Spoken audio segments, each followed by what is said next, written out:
ওই রূপ ঝলক দিবে রূপ নেহারে, ওই রূপ ঝলক দিবে রূপ নেহারে, কপাট মারো কামের ঘরে। শুনলাম, কারণ এখন কাম প্রেম যারা গাইতে যায় বেশিরভাগ কাইজে করে। যাই হোক, আজকের কাম প্রেমটা খুব ভালো হয়েছে।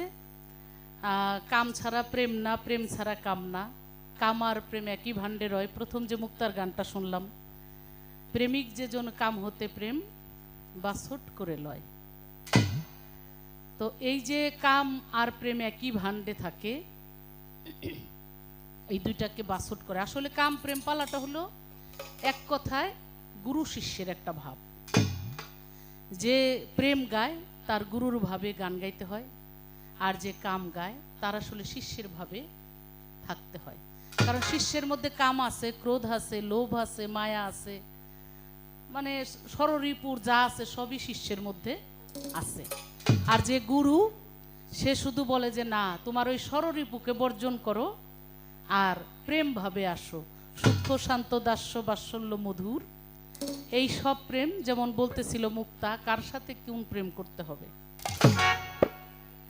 কিন্তু সমস্যা হলো যে কাম আর প্রেম একই ভাণ্ডে আছে। একই গ্লাসে যদি দুধ আর পানি মিলাইয়া দেওয়া হয়, তা আপনারা যদি কয় আপনি পানি টুক খায়েন না, খালি দুধ টুক খান, বা আপনি দুধ খায়েন না, খালি পানি টুক খান, তাইলে কি আপনার আর আমার মতো সাধারণ মানুষের কি এটা সম্ভব? এই জন্য সাধক এইখানে বলছে যে আমি একই ভাণ্ডে যদি আমার থাকে, সাইজি বলেছে সূক্ষ্ম প্রেম সাধিল যারা, বা শুদ্ধ প্রেম সাধিল যারা, কামরতি রাখিল কোথা।